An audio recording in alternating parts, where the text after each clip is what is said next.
Morir por rechazar la ciencia.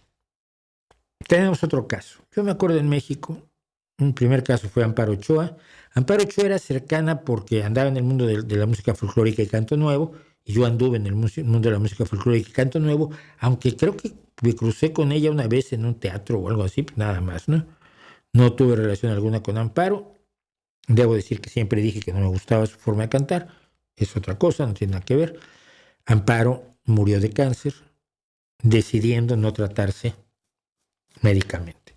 Luego vino el caso de Rita Guerrero, cantante de rock y posteriormente cantante de otra serie de géneros, pero originalmente conocida como cantante de Santa Sabina, a la que le pasó exactamente lo mismo. Decidió prescindir de la medicina, porque la medicina es falsa, es mentira, es un engaño, las farmacéuticas solo viven para hacerse ricas, y murió relativamente joven también. El caso de ahora es este.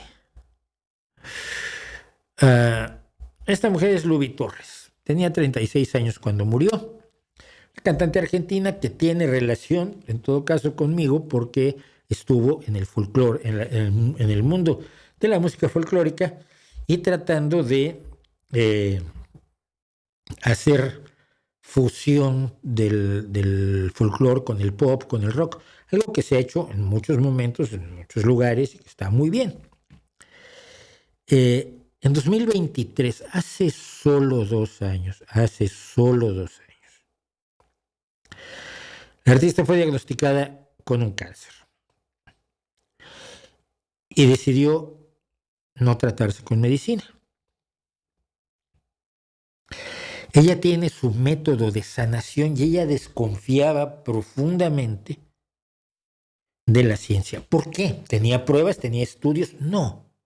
Tenía gente que a lo largo de los años le había dicho en su ambiente, y vamos a ver cuál era el ambiente, que la ciencia no es de fiar, que la medicina es falsa. Entonces, nos cuentan las notas periodísticas que decidió utilizar un método de autosanación basado en el canto ancestral y otras prácticas chamánicas. Entregó su salud a sus creencias y pasados unos meses dio una serie de charlas en las que aseguraba, no tenía ninguna prueba, tenía solo su profunda convicción, que tanto la música como el canto eran capaces de sanar enfermedades como el cáncer. E incluso llegó a afirmar que había logrado curar su enfermedad sin ninguna intervención médica. Me curé en abril de ese año emprendiendo un viaje de autocuración donde puse a prueba mi método Cantar Sana y mis herramientas en chamanismo, escribió Torres en una publicación en su perfil de Instagram. No recibí ningún tipo de intervención alopática. Alopático es como le llamaban los homeópatas a la medicina que se practicaba en tiempos de la homeopatía, que no tiene nada que ver con la medicina basada en evidencias, que se empezó a practicar después de que se había inventado la homeopatía con los descubrimientos de Pasteur y Koch. Y contra todo pronóstico y proyección externa de otras personas como miedo, envidia, descreimiento, desaprobación, me curé. El artista fue creadora de los espacios Crear Sana y Ser Canto Medicina, donde promovía el canto como herramienta de sanación emocional y corporal, y formaba parte de la comunidad LGBTQI++, mismes, o sea, era lesbiana o bisexual. Era altersexual, como lo llamo yo, y qué bueno, no ese asunto no tiene nada que ver. Pero en una entrevista de 2021 explicaba así el origen y los objetivos de Ser Canto Medicina. Insisto, esto es 2021, antes de que le detectaran el cáncer. El nombre Ser Canto Medicina al principio surgió como una etiqueta o definición sintética hacia mí misma y por la resonancia y la nutrición que compartíamos en el proyecto Mujeres Danza Medicina, el cual acompañaba con música en vivo un círculo de mujeres semillado por Amparo Saiz y Verona Fischer.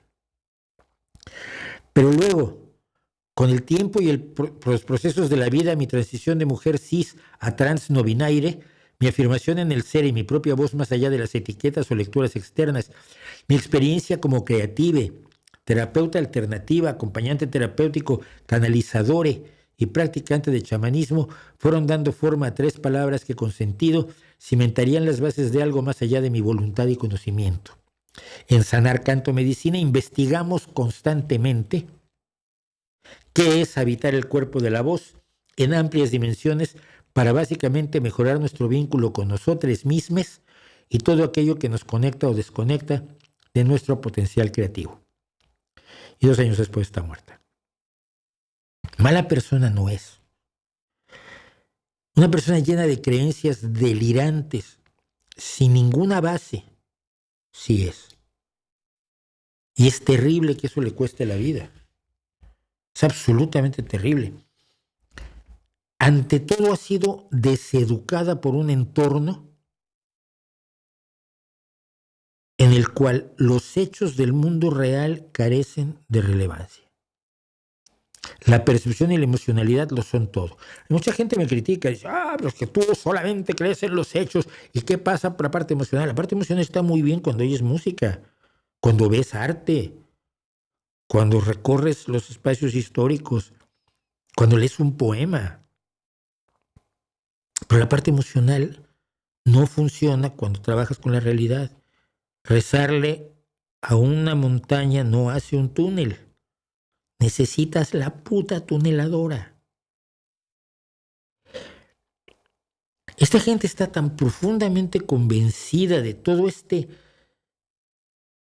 enredo, de toda esta red de creencias, de suposiciones, de imaginaciones de un pasado inexistente, para empezar, parten de un pasado inexistente.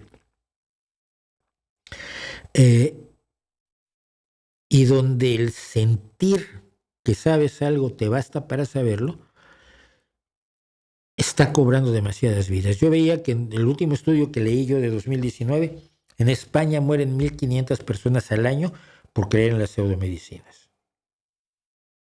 Y las cosas están empeorando muchísimo y no hay más datos. Me rompe el alma que una mujer que tiene una visión creativa, que tiene una importancia, etcétera, etcétera, se deje matar así, se deje morir así, simplemente por no creer en algo que no se trata de creer, se trata de saber. Creer que sabes no es saber.